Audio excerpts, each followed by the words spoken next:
সিএনএনও বলছে যে ট্রাম্পের সামনে একের পর এক সংকট। এই সংকটটা ঘনীভূত হয়েছে সর্বশেষ প্রায় 11 দিন টানা হামলা করার পরও। এটার ফলাফলটা কি? এতে কি আমেরিকা জিতলো? জিতল না। বরং ডোনাল্ড ট্রাম্প বলতেছে আরো বড় আকারে আঘাত হানা হবে।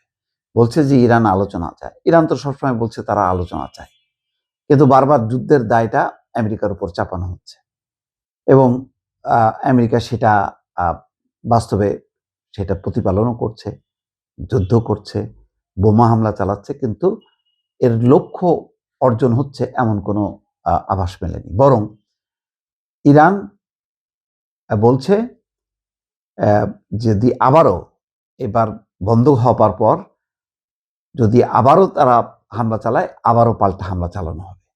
এবং নেতানিয়াহু এখন আমেরিকায় যাচ্ছে পুরো পরিস্থিতি আলোচনার জন্য। তখন ইরান সেটার দিকে নজর রাখছে এবং বলছে যদি কোনো পরিকল্পনা হয় হামলা করার যৌথভাবে, ইরান সেই হামলা প্রতিহত করবে এবং আরো কঠিনভাবে তার জবাব দেবে।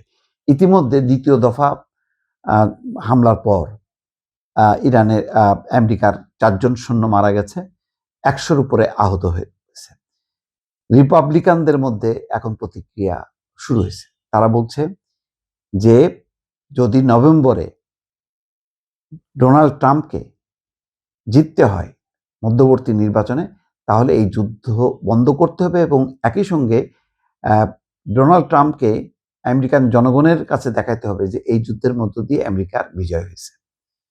আর যেহেতু ইতিমধ্যে বিজয়ের কথা দূরের কথা, আমেরিকান সৈন্য মারা গেছে, এখন আমেরিকানদের মধ্যে আরো নেতিবাচক পরিস্থিতি তৈরি হবে। এমনিতেই জনসমর্থন নেই, সেই সমর্থনটা এখন হয়তো জরিপ করলে দেখা যাবে যে আরো নিচে নেমে গেছে। কারণ আমেরিকান জনগণ কোনোভাবেই চায় না এই অযৌক্তিক যুদ্ধে আমেরিকার কোনো সৈন্যের প্রাণহানি ঘটুক, কিন্তু সেই ঘটনা ঘটেছে, সেটা সামাল দিতে পারেনি। ফলে আগের তুলনায় মাঝখানে আলোচনার মধ্য দিয়ে সমঝোতা আলোচনা, জেনেভায় আলোচনা, কাতারে আলোচনার মধ্য দিয়ে যতটুক মানে ঘাটতি, মানে জনপ্রিয়তা যে হ্রাস পাচ্ছিল, সেই ঘাটতি যতটুক পুনরুদ্ধার করছিল, এখন এই আমেরিকান সৈন্য নিহত হবার পর পরিস্থিতি আরো অবনতির দিকে চলে গেছে।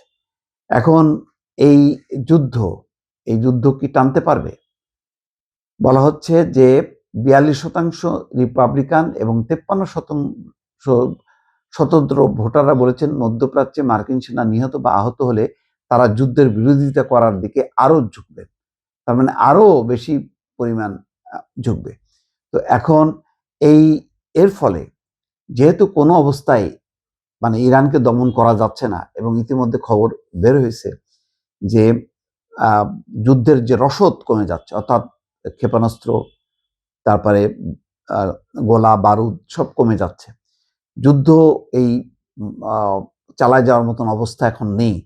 আর এর ফলে মধ্যপ্রাচ্যে তার মিত্র দেশগুলো এখন অস্বস্তির মধ্যে পড়বে এবং তারা এই ব্যর্থতার জন্য ট্রাম্পের উপর দায় চাপাবেন। ফলে পরিস্থিতি হলো এমন যে দ্বিতীয় দফা আবার 11 দিনের এই যুদ্ধ করার মধ্য দিয়ে ট্রাম্পের কোনো অর্জন দূরে থাক, আরো কঠিন চাপের মধ্যে পড়লো। সেটাই সিএনএন বিশ্লেষণ করছে। অর্থাৎ আমেরিকান মূল গণমাধ্যমগুলো এখন সোচ্চার যে ট্রাম্প যে ভুল করছে এবং পদে পদে যে সে ভুলের পাকে জড়াতে জড়াতে নিজের অবস্থা একেবারেই নিচের দিকে নেমে যাচ্ছে, সেই কথাটা তারা তুলে ধরছে।